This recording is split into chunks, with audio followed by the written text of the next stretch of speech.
Hi guys, pag-usapan natin paano nga ba magsimulang magtrabaho sa bahay. How to start working from home. So, discuss natin kung ano-anong mga websites na pwedeng pag-applyan, kung ano-anong mga trabaho ang pwedeng mong applyan, paano mo pwedeng makuha ang sahod mo, at mga tips na din paano mag-apply or makapasa sa interview. Stay tuned, guys.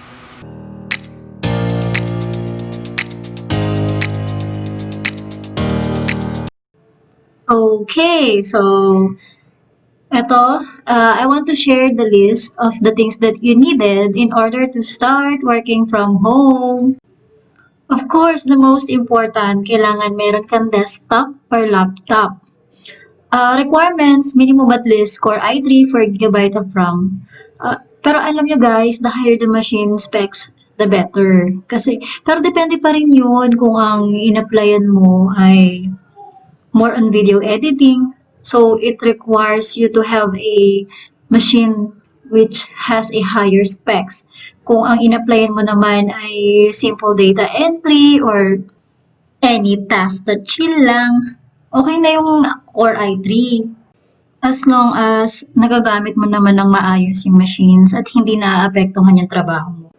What I mean is, you meet clients' deliverables. Ako, I started with a laptop with Core i3 and 4 GB of RAM.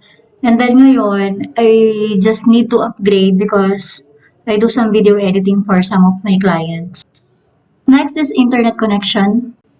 So it's better to have a wired internet connection and also a backup connection. In my case, I am using Converge as my main internet connection and a PLDT home prepaid Wi-Fi. Oh, ayan, pinangalanan ko na sila. Next is the home office. Actually, di naman kailangan may office ka talaga sa bahay nyo. But it's totally depend on the job that you have. If your job requires you to have a quiet working area, then lagay nyo na lang yung gusto ni client. So, usually yung mga nagre-require ng tahimik na area, ito yung may mga more on calls na trabaho. At kung ang work mo lang is hindi naman kailangan ng calls, kahit saang part ng bahay mo pwede kang magtrabaho. Actually, you can work anywhere. Kahit nasa coffee shop ka pa, sa mall, sa restaurant, or kahit nasa bakasyon ka, basta may internet connection ka lang. Okay, next is headset. Like what I said, it's totally depend on the job that you have. Kung kailangan mong mag-calls, you should have it.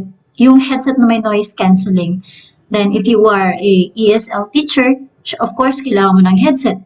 If your work is transcription, kailangan mo rin ng headset. So, this one is totally must have. You also need headset when applying for the job. Guys, this one is important ha. Kailangan during the interview pa lang, okay na yung headset mo kasi mata-turn off si client pag hindi kayo nagkakaintindihan during the interview. At idagdag ko lang, during the interview guys, make sure na tahimik yung area nyo.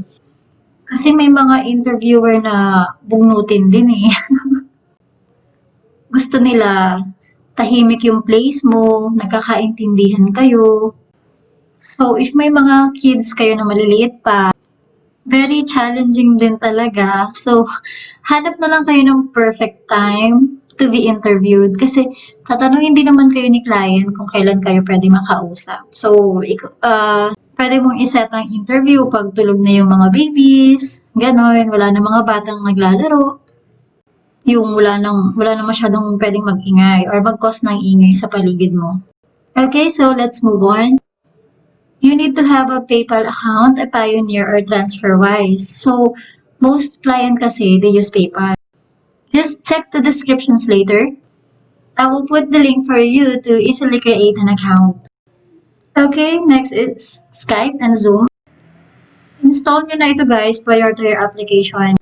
Usually, interview will takes place via Skype or via Zoom. May mga clients na gustong face-to-face interview. May mga clients na gusto calls lang. Guys, bigyan ko na rin kayo ng tips. If ever the client scheduled you for an interview, huwag nyo nang palalampasin yun. Kasi sa dami na nag-a-apply ngayon, napakaswerte na kung masasama tayo sa mga masa-shortlist. At ito pa guys, if ever may question si client for a certain thing, for example, naitanong sa'yo na, can you do that for me? Can you do this for me?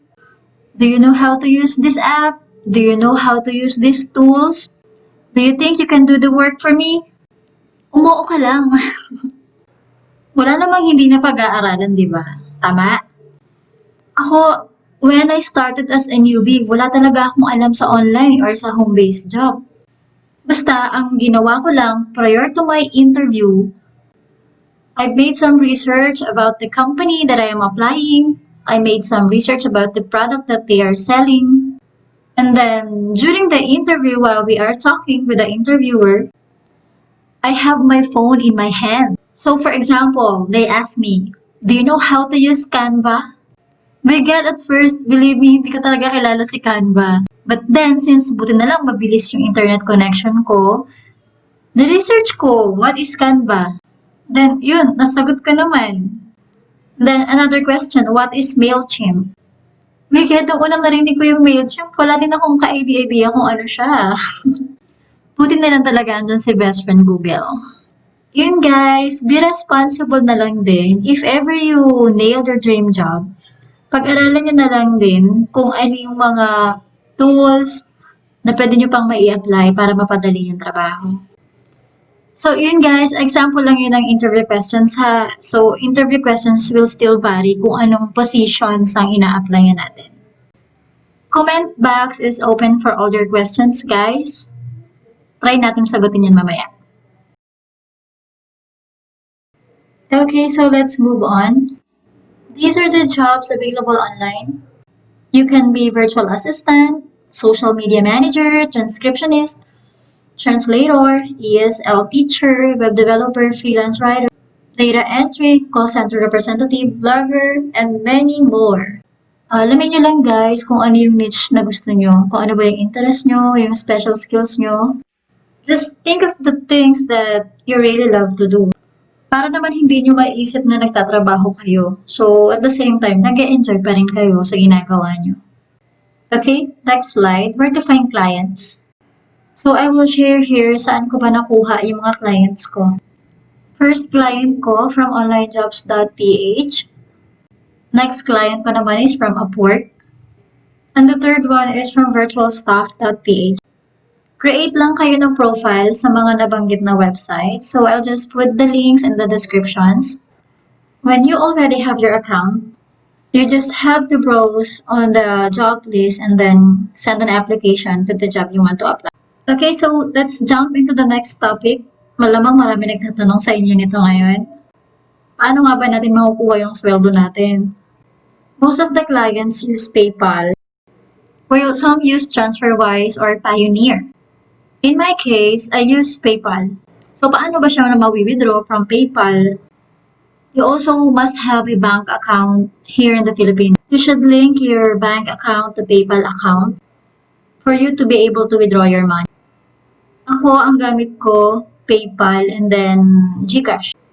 Kasi when you transfer PayPal to your bank account, it will take 2 to 3 days para ma-process yung transfer. Sa GCash naman, instant yung transfer. So, ito yung gamit ko. It's up to you kung ano yung gusto mo, whether GCash app or bank account. Ang mahalaga, makuha mo yung sahod mo, makuha mo yung pinaghirapan mo. Sorry ha, ang ingay ng mga doggies ng kapitbahay. Huwag nyo na lang pansinin guys. Sorry.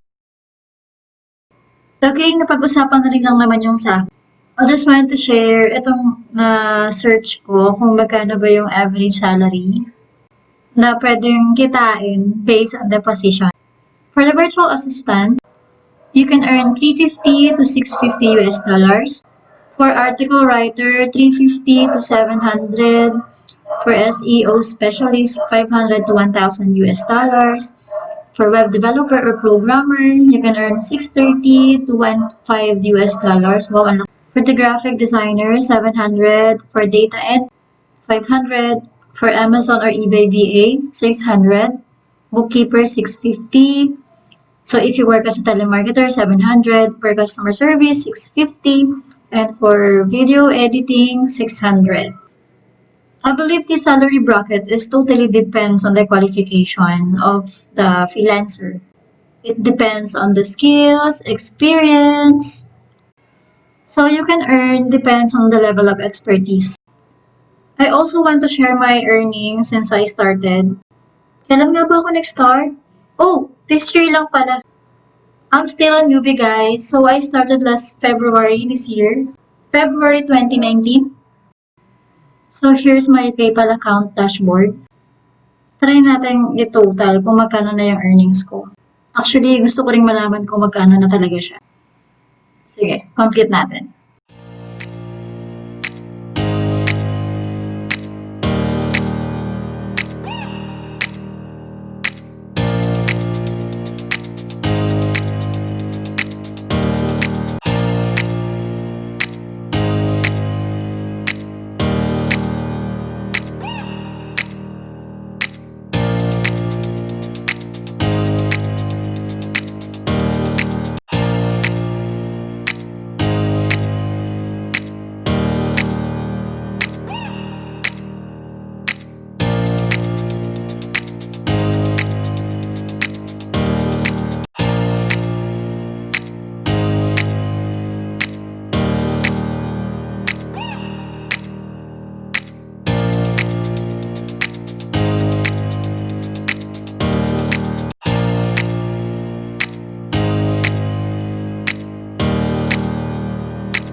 bahay. And this is my earnings for the past 7 months.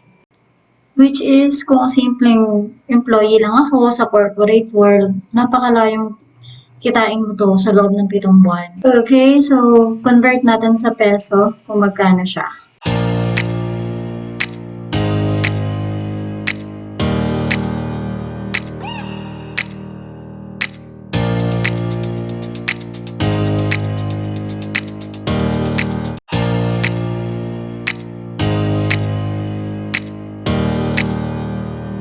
So, ito nga po, umabot na siya sa 283,305.15 pesos. This is a life-changing talaga. Napakalaking tulong para sa pamilya ko to. Sana natulungan ko kayo, nasagot ko yung ibang questions sa isip nyo, at magkaroon kayo ng ideas para makapagsimulang magtrabaho sa bahay. Which is, hindi nyo na kailangan makipagsapalaran araw-araw sa traffic. At least, andyan na yung baby nyo sa tabi nyo habang nagtatrabaho kayo. Kasama mo ang pamilya mo, mapabantayan mo sila ng maayos. Oh, umiiyak na yung baby ko. I think I have to go. Hey, don't forget to subscribe, guys. Thank you for watching. Bye-bye.